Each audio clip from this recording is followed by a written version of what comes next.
લેવાનો જે સફળ પ્રયત્ન કર્યો હતો ને જ્યાં જાતિવાદ સૌથી ચરમસીમાએ હતો એવા બિહારની અંદર માનનીય પ્રધાનમંત્રી મોદી સાહેબે જ્ઞાતિવાદને જાતિવાદને તિલાંજલિ આપીને વિકાસ ઉપર વોટ માંગ્યા અને મોદી સાહેબમાં અને નીતિશ કુમારજીમાં વિશ્વાસ રાખીને શ્રી અમિતભાઈ શાહ એમની જે પોલિસી હતી એમની જે સ્ટ્રેટેજી હતી એ પણ સફળતામાં પરિણમી અને એટલા જ માટે 195 સીટ ઉપર આજે એનડીએના કેન્ડિડેટો આગળ ચાલી રહ્યા છે અને 200થી વધુ સીટો જીતી શકાય એવી સ્થિતિ ઊભી થઈ છે। આ કદાચ આની કલ્પના પણ કોઈને નહોતી। અમે પોલિટિકલ પાર્ટીના કાર્યકર્તા તરીકે પણ બિહારના મતદાતાઓને એમના મન કાઢવામાં ઉણા ઉતર્યા હતા એ કબૂલ કરવું પડે। અમારી અપેક્ષા કરતાં પણ વધારે તાકાત સાથે મતદાતાઓ ભારતીય જનતા પાર્ટી અને જેડીયુના એનડીએની સાથે જોડાયા છે। એમના માટે એમનો ખૂબ ખૂબ આભાર માનું છું। માનનીય પ્રધાનમંત્રી મોદી સાહેબને, માનનીય મુખ્યમંત્રી શ્રી નીતિશ કુમારજીને, માનનીય ગૃહમંત્રી શ્રી અમિતભાઈ શાહ સાહેબને, સૌ બિહારના કાર્યકર્તાઓને, આગેવાનોને અને બિહારના સૌ મતદાતાઓને હું દિલથી ખૂબ ખૂબ અભિનંદન આપું છું। ધન્યવાદ।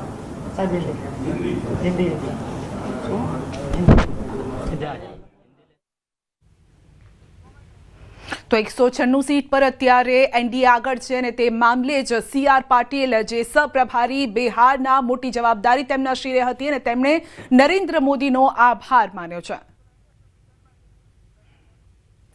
નવસારીના બિલીમોરામાં હચમચાવી નાખતી ઘટના બની છે। દેવસરમાં માતાએ જ કરી પોતાના 2 માસૂમ બાળકોની હત્યા। ઘટનાને લઈને હોસ્પિટલમાં દાખલ પતિનું નિવેદન છે। પત્નીને સતત અઘટિત વિચારો આવતા રહેતા હોવાનું સામે આવ્યું છે। બપોરે હોસ્પિટલથી મહિલા ઘરે ગયા બાદ આ બનાવ બન્યો હતો। પાડોશીનો ફોન આવતા પોલીસ સાથે પતિ ઘરે પહોંચ્યો અને પોલીસે દરવાજો તોડી મહિલાને બહાર કાઢી। રૂમમાં મહિલા છૂટા વાળ ચાંદલા સાથે જોવા મળી હતી।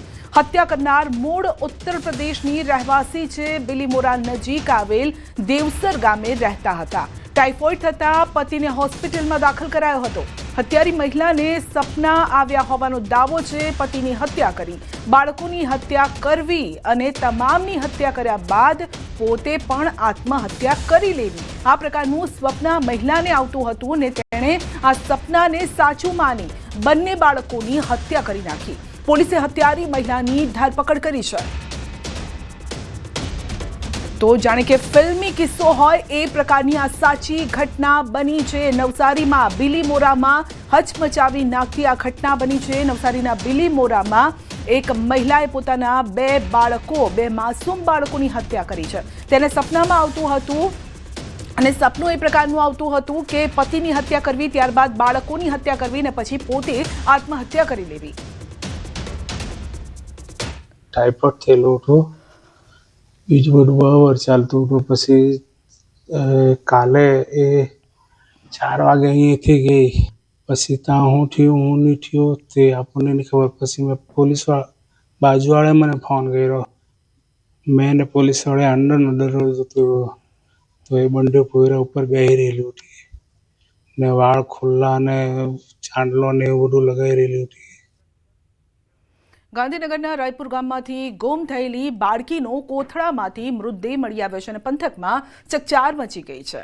12 નવેમ્બરે બાળકી ગુમ થતા પરિવારે પોલીસ સ્ટેશનમાં અપહરણની ફરિયાદ નોંધાવી હતી, જે બાદ પોલીસે તપાસનો ધમધમાટ શરૂ કર્યો। જો કે આ બાળકીની શોધખોળ અંતે કરુણ ઘટનામાં પરિણમી છે અને 13 નવેમ્બરની રાત્રે પરિવાર જે મકાનમાં રહે છે તેની પાછળના ભાગે આવેલી એક ઓરડીની ઓસરીમાંથી શંકાસ્પદ હાલતમાં પ્લાસ્ટિકના કોથળામાંથી બાળકી મૃતદેહ મળી આવ્યો હતો।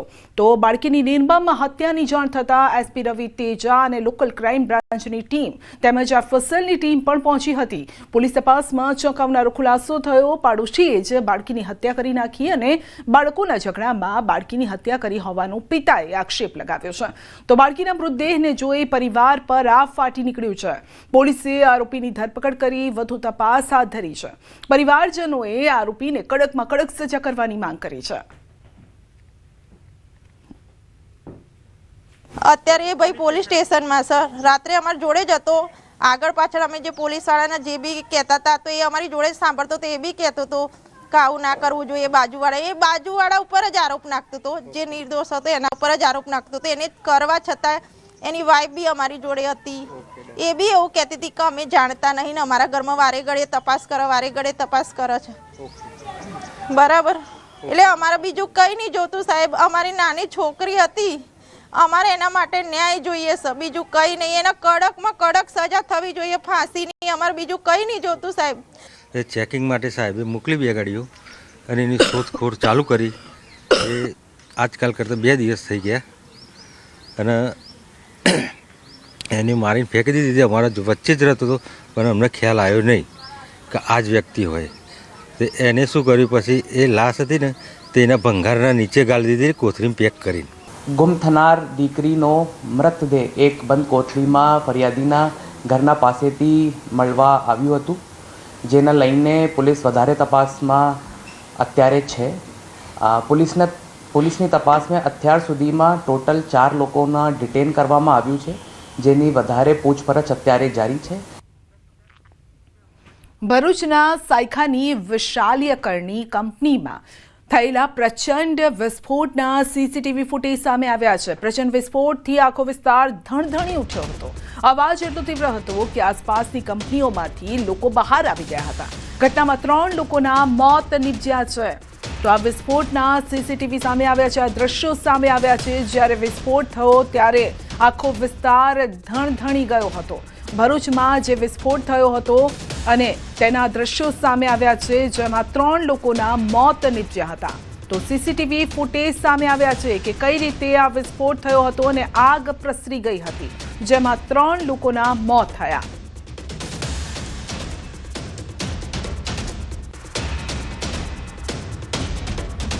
સુરતના કાપોદ્રામાં અકસ્માતના હચમચાવતા દ્રશ્યો સામે આવ્યા છે. રસ્તા પર રમી રહેલી બાળકીને બાઇકે કચડી નાખી. બાળકીને સારવાર માટે હોસ્પિટલમાં ખસેડાઈ અને બાળકીના ખભા પર પહોંચી ગંભીર ઈજા. બાઇક પર સામાન હોવાથી બાળકી ન દેખાઈ. બાઇક ચાલક અકસ્માત સર્જીને ફરાર થઈ ગયો છે. તો બાઇક ચાલક વિરુદ્ધ કાર્યવાહી કરવાની માંગ થઈ રહી છે. સીસીટીવી સામે આવ્યા છે. અકસ્માતના સીસીટીવી હચમચાવી દે તેવા આ સીસીટીવી છે. અપડેટ મેળવીશું સંવાદદાતા કીર્તેશ પાસેથી. જી કીર્તેશ, બાઇક ચાલક પાસે એટલો સામાન કે બાળકી પણ ન દેખાય ને તેના ઉપરથી બાઇક ચડાવી દીધું.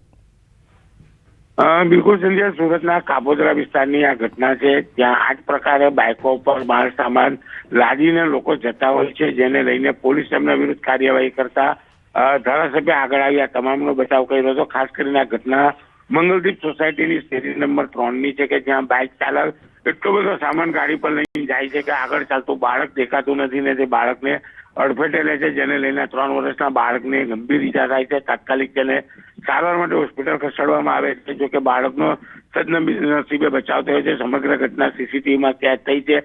ખાસ કરીને આ વિસ્તારમાં એમ્બ્રોઇડરીમાં વ્યવસાય કરતા લોકો આ જ પ્રકારે ગાડી પર ભારે માલ સામાન લઈને જતા હોય છે, જેને લઈને ભૂતકાળમાં પોલીસ દ્વારા કાર્યવાહી કરી હતી. આવી ઘટનાઓ ના બને તેને લઈને પણ ધારાસભ્ય તેમની પડખે આવ્યા હતા, જેને લઈને પોલીસે કાર્યવાહી અટકાવી હતી. જો કે આ લોકો જ આ રીતે સામાન લઈને જતા હોય છે ત્યારે આજુબાજુ જોતા નથી ને આ પ્રકારના અકસ્માત કરતા હોય છે. જો કે સદનસીબે 3 વર્ષના બાળકનું બચાવ થયો છે. સમગ્ર ઘટના સીસીટીવીમાં કેદ થઈ છે. ત્યારે હવે આ બાઇક ચાલક વિરુદ્ધ સ્થાનિક લોકોએ આ કાર્યવાહી કરવાની માંગ કરી છે.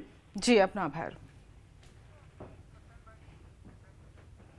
બનાસકાંઠાના પાલનપુર ડીસા હાઈવે પર કાર અને ટ્રક વચ્ચે અકસ્માત સર્જાયો હતો. દેવપુરા નજીક બ્રિજ ઉપર અકસ્માત સર્જાયો અને કારે પલટી મારી હતી. કાર ચાલકને ગંભીર ઈજા થતા સારવાર માટે ખસેડાયો. અકસ્માતના પગલે ઘટના સ્થળે લોકોના ટોળા ઉમટી પડ્યા હતા. તો ઘટના સ્થળે મોટી સંખ્યામાં લોકો ઉમટી પડ્યા હતા. કાર અને ટ્રક વચ્ચે અકસ્માતના આ દ્રશ્યો છે. તો કાર ઉલટી થઈ ગઈ હતી અને આપ જોઈ શકો છો કઈ રીતે અકસ્માત સર્જાયો. કાર ચાલકને ગંભીર ઈજા પહોંચી, જેને સારવાર માટે ખસેડાયો.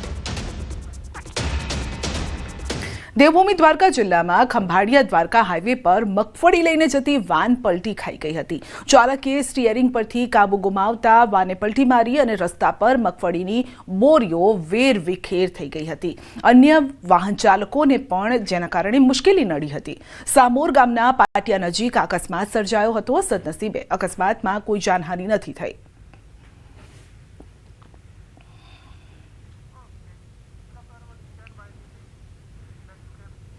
અરવલ્લીના માલપુર હાઈવે પર લોડિંગ ટ્રક પલટી ખાઈ ગયો. ઓવર સ્પીડમાં આવતી ટ્રક 4 રસ્તા પર વળાંકમાં પલટી ખાઈ ગઈ હતી. ટ્રક પલટી જતા 4 રિક્ષા અને પોલીસની સરકારી ગાડી દબાઈ ગઈ. એક ફરસાણની લારીને પણ નુકસાન થયું. દરરોજ હજારો વાહનો આ સ્થળે પસાર થાય છે. ટ્રકમાં સવાર એક વ્યક્તિ ઈજાગ્રસ્ત અને રાતનો સમય પોલીસ ગાડીની બહાર હોવાથી મોટી જાનહાનિ ટળી છે. માલપુર 4 રસ્તા પર હાઈવેના નિયમોનો અભાવ પણ જોવા મળ્યો છે.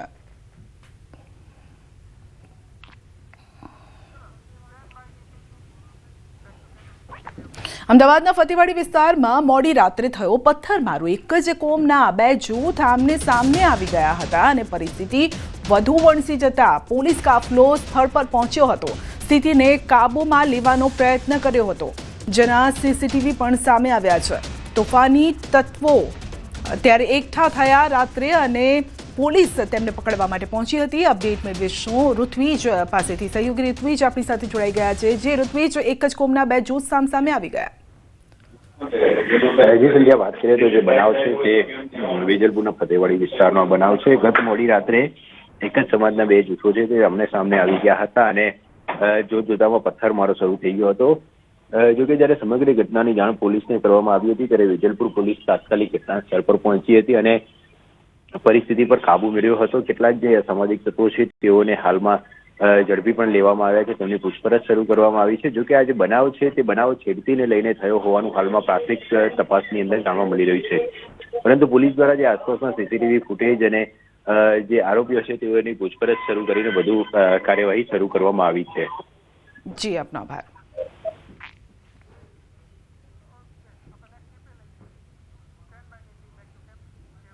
ભગવાન બિરસા મુંડાની 150મી જન્મ જયંતિના ઉપલક્ષ્યમાં પ્રધાનમંત્રી નરેન્દ્ર મોદી આદિવાસી વિસ્તાર નર્મદા જિલ્લાના ડેડિયાપાડામાં આવી રહ્યા છે.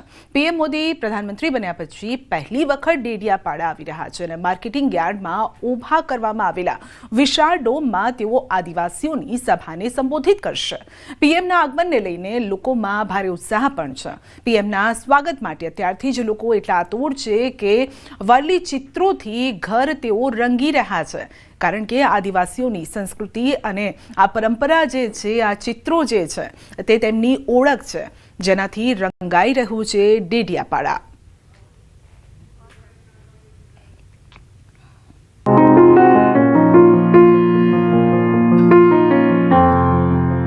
भगवान बिरसा मुंडा की 150वीं जन्म जयंती जो जनजाति गौरव दिन से मनाया जा रहा है, इस खुशी में प्रधानमंत्री जी का यहाँ आगमन हो रहा है.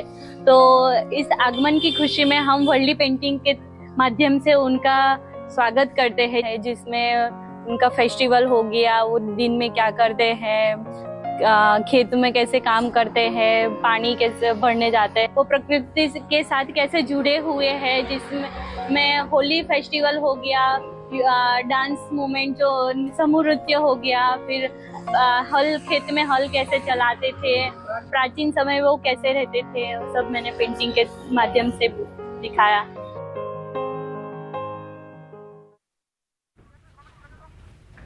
તો પ્રધાનમંત્રી નરેન્દ્ર મોદી ડેડિયાપાડામાં આવી રહ્યા છે અને જેના કારણે અત્યારે ડેડિયાપાડા વાલી ચિત્રોથી રંગાઈ ગયું છે. બિરસા મુંડાની 150મી જન્મ જયંતિની ઉજવણી માટે આવતીકાલે પીએમ ડેડિયાપાડા આવશે. બિરસા મુંડાની જન્મ જયંતિના કાર્યક્રમને લઈ નાયબ મુખ્યમંત્રી હર્ષ સંઘવી ગરુડેશ્વરના ઇન્દ્રવર્ણા ગામમાં ખાટલા બેઠક કરી હતી. હર્ષ સંઘવીએ ગામના લોકોને કાર્યક્રમમાં જોડાવવા માટે આમંત્રણ આપ્યું અને તેમની સાથે મંત્રી નરેશ પટેલ, જિલ્લા પ્રમુખ નીલ રાવ, કાર્યકરો પણ ઉપસ્થિત રહ્યા. ભગવાન બિરસા મુંડાજીની જયંતિનો કોઈ ઉત્સવ તમે ક્યારેય જોયો છે ખરી?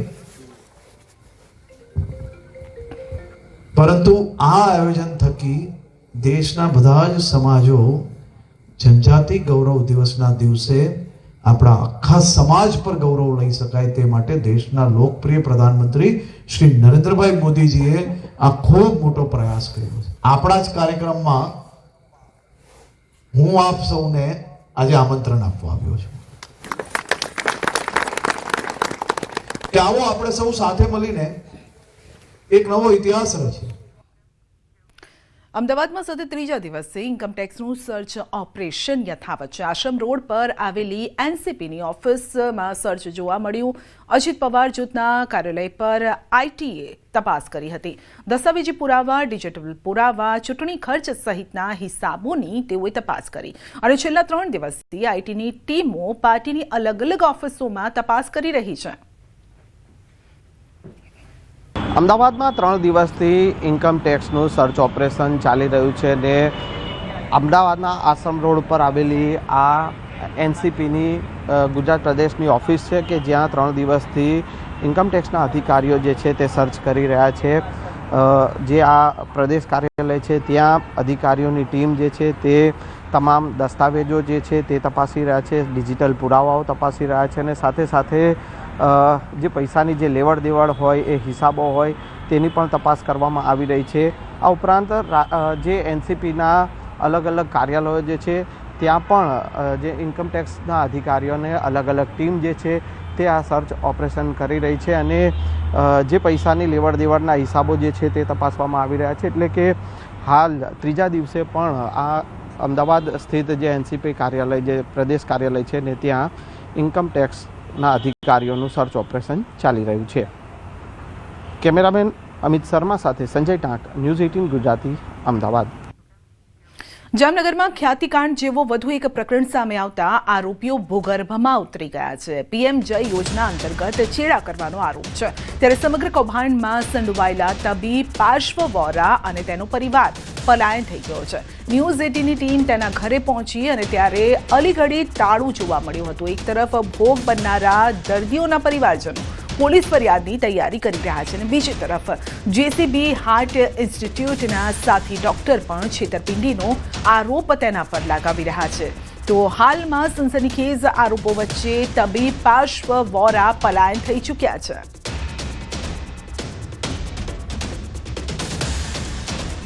અમદાવાદના ખ્યાતિકાંડ બાદ જામનગરના જે જેસીસી હાર્ટ ઇન્સ્ટિટ્યૂટ છે તેમના ડોક્ટર પાર્શ્વ વોરા દ્વારા જે પીએમજેએવાય યોજના અંતર્ગત ગફલા કરી અને લોકોની સાથે જે રમત રમવામાં આવી છે અને રાજ્ય સરકારે જે પગલાં તોડ્યા છે ત્યારબાદ ડોક્ટર પાર્શ્વ વોરા છે તે ભૂગર્ભમાં ઉતરી ગયા છે. ત્યારે ન્યૂઝ 18 ગુજરાતી હાલ ડોક્ટર પાર્શ્વ વોરાના ઘરે પહોંચ્યું છે. અહીંયા જે પ્રકારે આપ દ્રશ્ય જોઈ રહ્યા છો, અલીગઢી તાળું જોઈ શકાય છે. ડોક્ટર પાર્શ્વ વોરા છે તેમના માતા પિતા ડોક્ટર LS વોરા કે જે જામનગરના જાણીતા સર્જન છે અને ડોક્ટર સ્વાતિ વોરા તેમની સાથે અહીં રહેતા હતા. હાથી કોલોની 1માં આવેલું આ તેમનું મકાન છે. આલિશાન મકાન તમે જોઈ શકો છો. આ જ બંગલામાં ડોક્ટર પાર્શ્વ વોરા છે તે રહેતા હતા અને માલ પ્રેક્ટિસ કરતા હતા. જે પ્રકારનો સમગ્ર ઘટનાક્રમ સામે આવ્યો છે, જે પગલાં તોડાયા છે ત્યારબાદ ડોક્ટર પાર્શ્વ વોરા ક્યાં છે કોઈને ખબર નથી. પરંતુ જે પ્રકારે હાલ જે ભોગ બનનારાઓ છે તે પણ સામે આવી રહ્યા છે અને FIR ની જ્યારે વાત આવી રહી છે, બીજી તરફ જે જેસીસી હાર્ટ ઇન્સ્ટિટ્યૂટના જે અન્ય તબીબો છે તેમની સાથે પણ છેતરપિંડીની વાત સામે આવી રહી છે. ત્યારે ડોક્ટર પાર્શ્વ વોરા ક્યાં છે એક મોટો પ્રશ્ન છે. ત્યારે ન્યૂઝ 18 એમના ઘરે પહોંચ્યું છે. ત્યારે પરિવાર સાથે ડોક્ટર પાર્શ્વ વોરા છે તે અહીં પણ નથી જોવા મળી રહી. અંજલ કારસરિયા, ન્યૂઝ 18 ગુજરાતી, જામનગર. સૌથી મોટા સમાચાર, ગૃહમંત્રી અમિત શાહના દાવા પર લાગી મહોર. મહેનત અને વિશ્વાસના દાવા આખરે સાચા પડ્યા. વિપક્ષના સુપડા સાફ થવાનું આપ્યું હતું નિવેદન અને એ જ આજે એટલે કે 14મી તારીખે સાચું ઠરી રહ્યું છે. 14 નવેમ્બર 1 વાગ્યા સુધીમાં વિપક્ષના સુપડા સાફ થશે આ પ્રકારનું નિવેદન આપ્યું હતું અને એ નિવેદન આખરે સાચું પડ્યું છે. એક રેલીમાં તેમણે આ નિવેદન આપ્યું હતું ને એ નિવેદન આજના સમયે આજે બિલકુલ 14 તારીખ 1 વાગ્યાની આસપાસનો જે સમય એકદમ સચોટ નિવેદન અને સાચું ઠર્યું છે. तो मेरी बात याद रखना, 14 नवंबर 8 बजे बैलेट बॉक्स खुलेंगे, मतपेटियां खुलेगी, 9 बजे मतगणना शुरू होगा और 1 बजते बजते लालू राहुल की पार्टियों का सुपड़ा साफ.